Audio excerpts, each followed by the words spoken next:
Hi everyone, Brad DeRoche here, back with another lesson on guitar fundamentals. This is lesson number 12, and in this lesson we're going to focus on 1 and 2 octave scale patterns.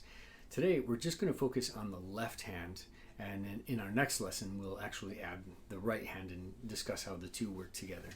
But to keep it short and sweet, just the left hand today. Now, there's an accompanying sheet that can go along with this to help you to see the patterns on paper, but it's really not necessary.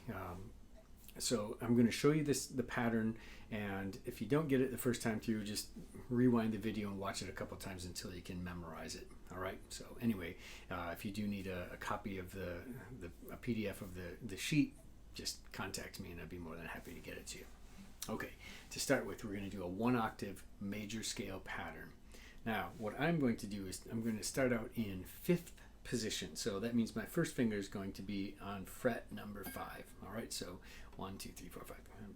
Here we are. So in this particular pattern, I'm going to have 1 finger per fret, like this. We're not going to do any extensions like so or contractions. All right, so 1 finger per fret.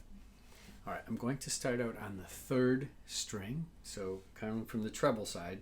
Right, 1, 2, 3, 3rd string, it's the G. So I'm going to take the 3rd string and 5th fret with the 1st finger. So that's my first note. And then after I play that note, I'm going to add the 3rd finger on the 7th fret. So I have fingers 1 and 3 on frets 5 and 7. Okay, can you see that? Now, when I play, I'm not going to play with my fingers way down here on the pad part. This is just an example so you can see it better. All right, so anyway, fingers 1 and 3 on frets 5 and 7. 1, 3, 1, 3. Now practice going in both directions. Ascending, 1, 3, and descending, 3, 1. 1, 3, 3, 1. All right, so you got that? Fifth position, 3rd string, fingers 1 and 3, frets 5 and 7. All right, that's the first one. Then on the 2nd string, I'm going to use fingers 1, 2, and 4. Like so, 1, 2, and 4. The frets would be 5, 6, and 8. All right, so that's the 2nd string. Then the 1st string, the frets or the fingerings will be 1, 3, and 4.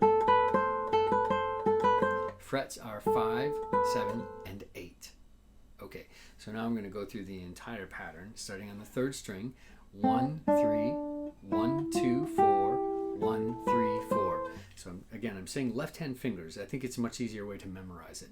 1, 3, 1, 2, 4, 1, 3, 4. All right, and that little 1 octave pattern is so helpful, so useful. We should be practicing it every day. It's one of the most important building blocks of tonal music, and it's in so many pieces, either as fragments, little tiny scale runs, etc., or sometimes in longer runs if you're playing a Rodrigo piece or something. But most of the time they're short little fragments and they're all over the place. So this is one of the most crucial fundamental scales to learn. All right, so what I would do is I would practice that 1, 3, 1, 2, 4 until you get comfortable with it. Make it nice and smooth and legato, and keep in mind all of those things that we talked about with the left hand, making sure that your fingers are up on the fingertips, your hand is above the plane of the neck here, the knuckles are above the plane of the top of the neck. You're playing on the tips, the fingers are nicely curved, you're up against the fret wire, not playing in the middle, and you have just enough pressure to make the note sound clean. Once you are comfortable doing an ascending pattern, turn it around and do a descending version, so going backward. So the fingering then would be 4, 3, 1, 4, 2, 1, 3, 1. Once you get good at doing that, then of course put them together so you have ascending and descending. All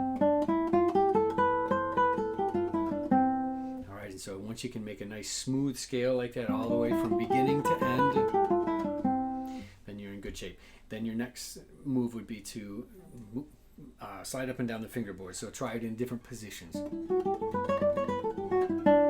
So I'm keeping the pattern exactly the same. The relationship or distance between the fingers is the same. I'm just starting in a different spot. All right. Now, this is a major scale, the way that I'm describing it here. And so the first note of the scale would be the root note of the scale, the one that names it. So whatever note we start on with the first finger on the third string, that is the root note and the name of the scale. So if I started in 5th position, the note here on the third string is a C. That means I'm playing a C major scale. It's also the highest note up here. That's also the first note, so we can name it from either one. So when we move it around, you might want to know what major scale you're playing. So if I start in 9th position, for instance, I'm playing an E major scale, and so on. All right, so the things to do with that scale would be, first off, memorize the left-hand pattern.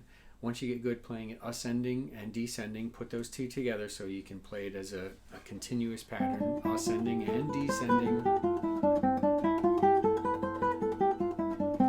Once you get good with that, then start moving into different positions, and so that you can experience it in different spots. But don't give up on all of the important technical fundamentals that we talked about in the other lessons, with playing with the left hand in good position and all that. All right. The next scale is a 2-octave major scale pattern, and this is going to cover all 6 strings, but it's in one position, so it's not going to move up and down the fingerboard. We have scales that we'll cover that in another lesson, but for right now, let me just show you the pattern first. It's going to start out on the 6th string, so I'm going to be way down here on the bass string. With this pattern, let's start on the 4th fret instead, 4th position rather than 5th, just to shake it up. All right, so we're in 4th position. That means my first finger gets the notes on the 4th fret, 2nd finger will be on the 5th fret, 3rd finger 6th, 4th finger 7th fret. All right. Starting on the bottom string, and I'm going to show you these in pairs, 2-string groups, all right? On the bottom string, we're going to start out with the 2nd finger, and we're going to play fingers 2 and 4 on frets 5 and 7. All right, so fingers 2 and 4, frets 5 and 7. Memorize that. Then add to it on the next string, fingers 1, 2 and 4. 1, 2, 4. Frets will be 4, 5, 7. All right? So once you get that down, that little pattern, practice just that 2-string pattern. And here's the fingers. 2, 4, 1, 2, 4. 2, 4, 1, 2, 4. All right, so play that a few times until you get comfortable with it. 2, 4, 1, 2, 4. Once you're good with that, then we're going to add the 2 middle strings, the 3rd and the 4th string. So once again, I'm in 4th position. The fingering here, the left-hand fingering, is going to be 1, 3, 4. 1, 3, 4. See that? 1, 3, 4. That's on the 4th string. Same thing on the 3rd string. 1, 3, 4. So both of those strings are the same left-hand fingering. 1, 3, 4, 1, 3, 4. All right? So now, let's move to the top strings. The strings 1 and 2 are the same pattern as the bottom 2 strings were. All right, so remember down here we had 2, 4, 1, 2, 4. The top strings are also 2, 4, 1, 2, 4. So the 2nd string will be 2, 4. All right, fingers 2 and 4, frets will be 5 and 7. And then the 1st string will be 1, 2, 4. Frets are 4, 5, and 7.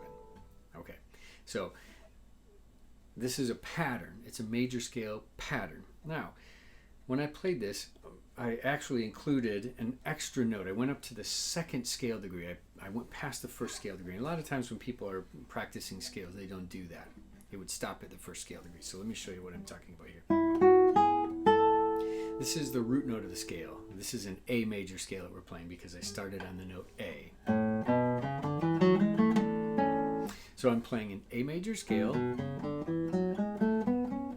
Most people would stop on the note A, but I included this extra note with the little finger. And the reason I do that is because when I'm practicing scales, I actually practice them all up and down the fingerboard in 7 different positions. So I take a single scale and I practice it in 7 different places. And the pattern changes each time so I can get the correct notes in the scale.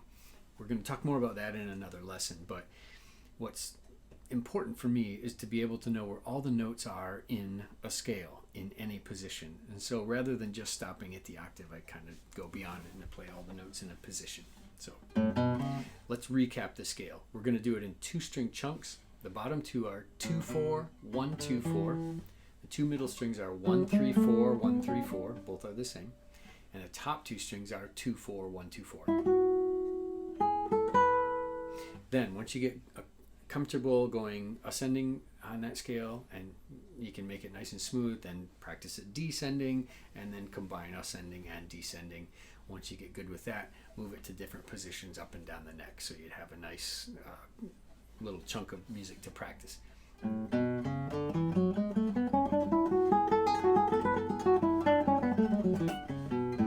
So I'm just playing around with that scale a little bit, so we can play it here in fifth position. We can move it anywhere you want. It's going to be a major scale.